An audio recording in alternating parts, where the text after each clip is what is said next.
చెప్పడం జరుగుతుంటుంది. సో దానికోసమే మనం ఈ కార్యక్రమాన్ని ఇక్కడ పెట్టుకోవడం జరిగింది. సో మీ అందరి సపోర్ట్ ఏదైతే ఈ ప్రోగ్రామ్ జరుపుకోవడానికి మాకు మీరు ఇస్తున్నారో దానికి చాలా థ్యాంక్స్ చెప్పుకుంటూ ఇప్పుడు మా చైర్పర్సన్ మేడం గారిని ఒక 2 మాటలు మాట్లాడడం. పెద్ద పెద్ద సిటీలో చదువుతున్న పిల్లలకి దేనికి సాటి రారు అన్నది ఒకటి ప్రూవ్ చేయడం కోసం ఒక ఛాలెంజింగ్గా తీసుకొని మీ అందరి ముందు ఈ ప్రోగ్రామ్ కండక్ట్ చేయడం జరిగింది. అండ్ పిల్లలకి ఆల్మోస్ట్ మేము 1-2 months నుంచి ప్రిపేర్ చేస్తున్నాం. ఎందుకంటే చిన్నపిల్లలు కదా, వాళ్ళు బాగానే చెప్తారు టీచర్ల ముందు, మళ్ళీ మీ దగ్గరకు వచ్చేసరికి అందరినీ చూసి వాళ్ళ ఊళ్ళో తెలిసిన వాళ్ళు అనేసరికి కొంచెం తడబడతారు. కాబట్టి మా చిన్నపిల్లలు మీరు ఏమీ అనుకోకూడదు వాళ్ళు తడబడ్డా కూడా. అండ్ మీ అందరి బ్లెస్సింగ్స్ వాళ్ళకు ఉండాలని మనస్ఫూర్తిగా కోరుకున్నాను. Thank you so much. And మీ టైం ఇచ్చాను. Good evening all of you.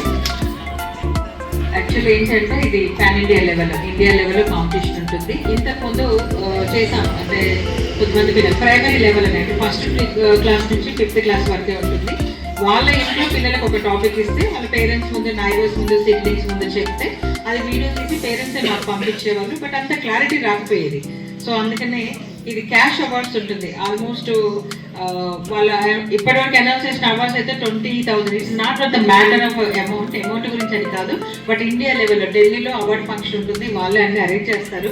So దానికి భువనగిరి లాంటి అంటే ఇండియా లెవెల్లో భువనగిరి లాంటి ఒక చిన్న ప్లేస్, అలాంటి ప్లేస్లో ఉన్న మన రూరల్ ఏరియాస్లో ఉన్న స్కూల్స్లో ఉన్న పిల్లలు కూడా వాళ్ళు దేనికి సాటి రారు, మెట్రోపాలిటన్ సిటీస్లో పెద్ద పెద్ద సిటీలో చదువుతున్న పిల్లలకి దేనికి సాటి రారు అన్నది ఒకటి ప్రూవ్ చేయడం కోసం ఒక ఛాలెంజింగ్గా తీసుకొని మీ అందరి ముందు ఈ ప్రోగ్రామ్ కండక్ట్ చేయడం జరిగింది. అండ్ పిల్లలకి ఆల్మోస్ట్ మేము 1-2 months నుంచి ప్రిపేర్ చేస్తున్నాం. ఎందుకంటే చిన్నపిల్లలు కదా, వాళ్ళు బాగానే చెప్తారు టీచర్ల ముందు, మళ్ళీ మీ దగ్గరకు వచ్చేసరికి అందరినీ చూసి వాళ్ళ ఊళ్ళో తెలిసిన వాళ్ళు అనేసరికి కొంచెం తడబడతారు. కాబట్టి మా చిన్నపిల్లలు మీరు ఏమీ అనుకోకూడదు వాళ్ళు తడబడ్డా కూడా. అండ్ మీ అందరి బ్లెస్సింగ్స్ వాళ్ళకు ఉండాలని మనస్ఫూర్తిగా కోరుకున్నాను. Thank you so much. And మీ టైం ఇచ్చినందుకు కూడా చాలా థ్యాంక్స్ అండి.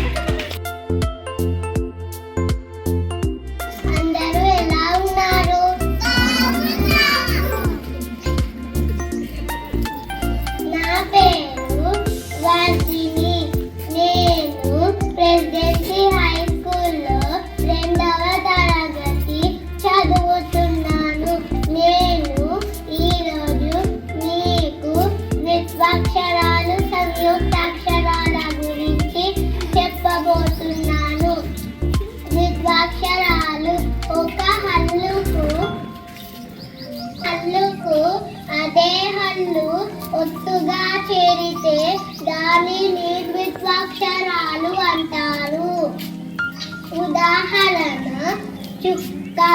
కాని హల్లుకు కావత్తు చేరింది కాబట్టి ఇది ద్విత్వాక్షరం. అక్క. కాని హల్లుకు కావత్తు చేరింది కాబట్టి ఇది ద్విత్వాక్షరం. తావత్తు చేరింది కాబట్టి ఇది ద్విత్వాక్షరం. సంయుక్తాక్షరాలు ఒక హల్లుకు వేరొక హల్లు ఒత్తుగా చేరితే దానిని సంయుక్తాక్షరాలు అంటారు.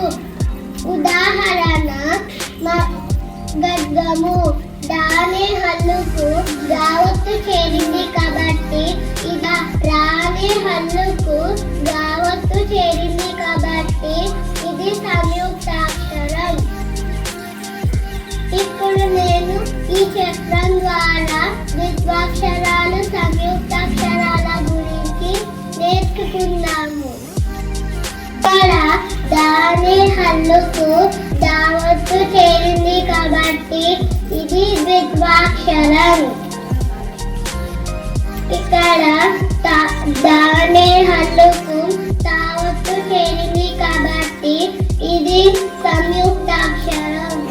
దాని హల్లుకు తావత్తు చేరింది కాబట్టి ఇది ద్విత్వాక్షరం. ఇక్కడ దాని హల్లుకు బట్టి ఇది. ఇప్పుడు నేను ఈ చక్రం ద్వారా కొన్ని ప్రశ్నలు అడుగుతాను.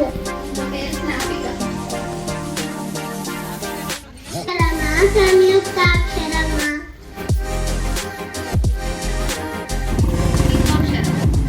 Correct answer.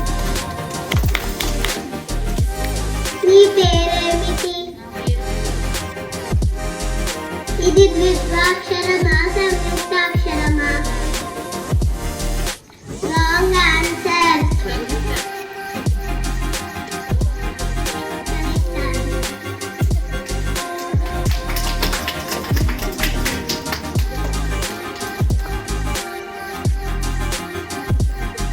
మీ పేరేమిటి?